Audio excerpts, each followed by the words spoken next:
Première chose, j'écoute. Et sa clavicule, elle a tendance à descendre comme ça. L'omoplate. L'omoplate, pardon.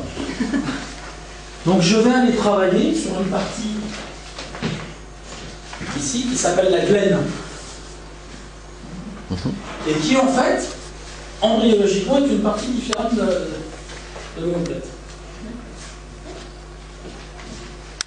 Vous avez vu, elle a une restriction, donc en fait, je vais pincer la glène.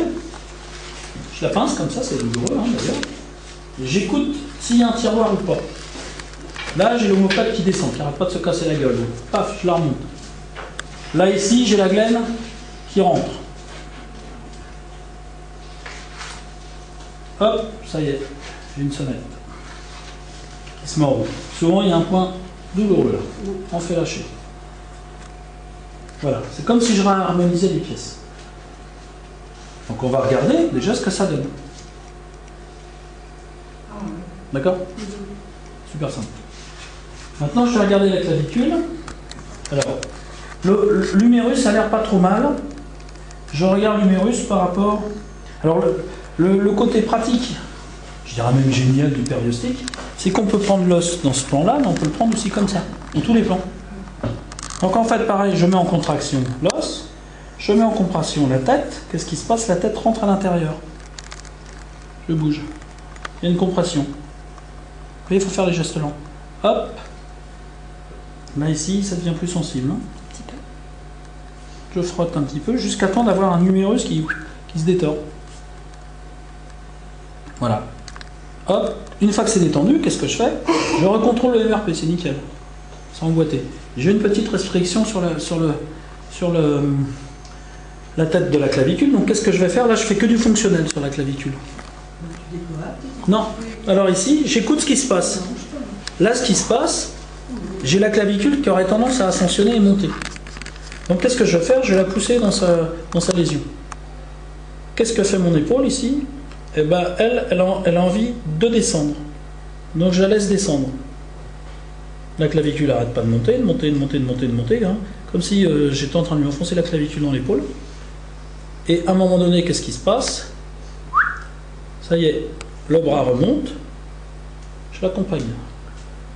Clavicule monte, elle veut descendre. Je la renvoie en bas et je raccompagne le mouvement. Tac. Ici, je fais lâcher. Il y a une petite côte qui m'emmerde. C'est la deuxième, donc je regarde là-haut. C'était là où tu avais ton point douloureux. Là, qu'est-ce qui se passe? Voilà. Et j'écoute le MRP. Donc, sur ce plan-là, là, ici, entre coracoïde, l'image du dessous, vous voyez, le petit triangle que je fais, c'est cette partie-là. C'est entre ça et ça. Je me mets là, je sens un décalage, il ne doit pas y avoir de décalage en tiroir. Tac, je ramène. Là, ça remonte, tac, je fais lâcher.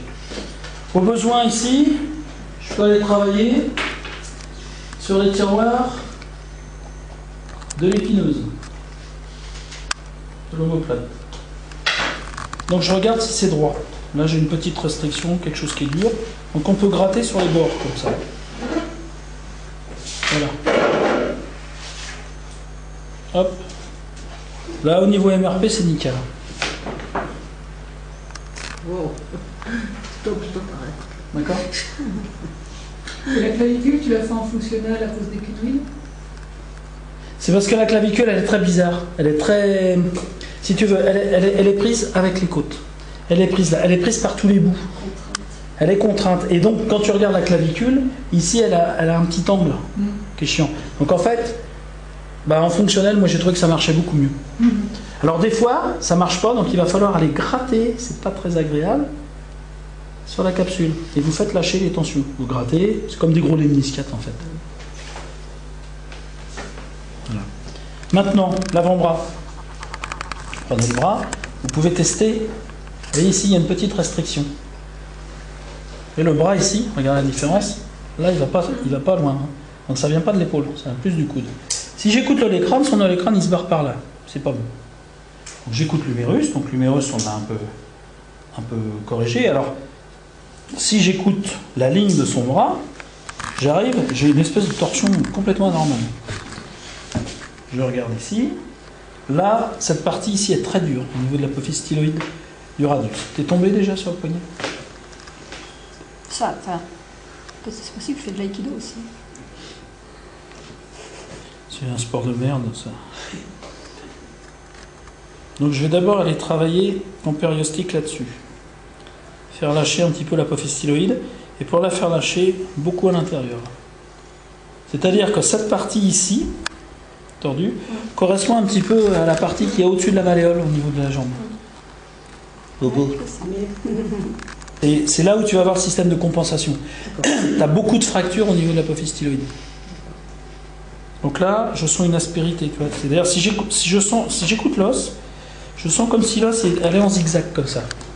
Donc là, je vais frotter dessus pour faire lâcher. Et cet os, l'apophyse styloïde, prend en compte aussi la deuxième colonne de la main. Voilà, tu sens? Il y a quelque chose qui a lâché. Donc là, je rééquilibre. Il y a encore une torsion ici. Là, je vais faire l'interosseux entre radius cubitus, mais je vais le faire aussi dessus. Tout en maintenant en pression. Là. Voilà. D'accord? Vous voyez, hein, j'ai pas corrigé l'écran.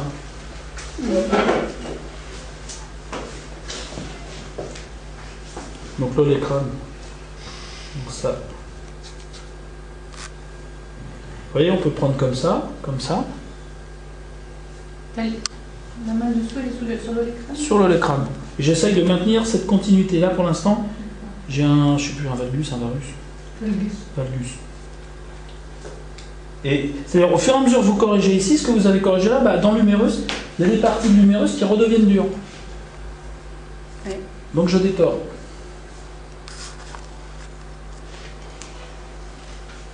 Là, ici, j'ai un tiroir comme ça maintenant.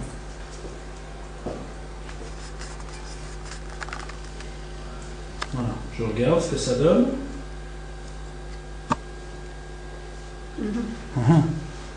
Maintenant, je vais aller voir la tête. Vous voyez comment je me place? Je vais aller voir la tête de son radius. Là, j'ai un décalage. Je corrige. Des fois, elle ne va pas se corriger. Donc, vous avez un ligament qui s'appelle le ligament, je ne sais plus si c'est rond ou carré. Voilà. Et je prends le dessous de l'olécrane et je détends ce ligament entre la tête radiale et l'insertion qu'elle a au niveau du cubitus. Et là, ça me détord complètement, ça me finalise l'olécrane. D'accord? Vous avez vu? Voilà. Comment tu sens ton bras? Et on regarde l'épaule parce que c'est ça. Et vous avez réglé votre bras. Quand vous avez des petites tendinites qui restent là, donc après, on peut aller travailler sur l'enconé. Vous savez, c'est un petit muscle. Donc des fois, on travaille dessus comme ça. Et une fois que ça a lâché, il y a des tout petits cartilages, des tout petits ligaments qu'il faut aller travailler en lemniscate en profondeur. Hein, il y a des petites zones sensibles. Tac. Et une fois que c'est lâché, tissulairement, il n'y a plus de tendinite. Tu peux remontrer ce que tu fais sur les tendinites? Donc tu travailles sur ces muscles-là, donc sur l'interosseux, sur ces muscles-là, mais bon, il faut avoir réglé tout le reste. Et après, tout souvent, tu as des tendinites dans le petit coin ici, tu vois, au niveau de la tête radiale. Donc ici, tu vas voir, il y a, alors au niveau du coude, tu vois, ces parties que j'ai mis en rouge là. Il faut aller, tu travailles, soit dessus comme ça, tu vois, on sent les aspérités, hein, on sent les trochlées, les petits trucs, et des fois, il faut réaligner les petites trochlées. Hein. Parce qu'il y en a qui vont être tordus comme ça, donc des fois on les réaligne comme ça. On les prend comme ça. Voilà. Là. Hein, je les aide. Je les réaligne. Donc tu redonnes une information, une forme.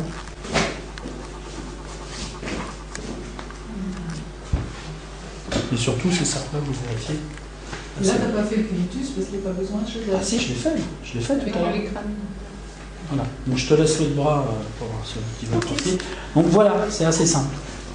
Le plus dur, c'est de régler un petit peu l'omoplate, tout ça. Donc vous vous mettez au travail, pareil, vous avez 1 heure chacun, ça devrait le faire.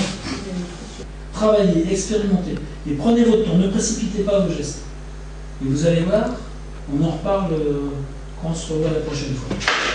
Vous verrez la sensation. Tous les gens qui font le périostique, hein, qui sont entrés dedans, donc il y a Patrick, il y a Julie, j'ai Laetitia Bonneto.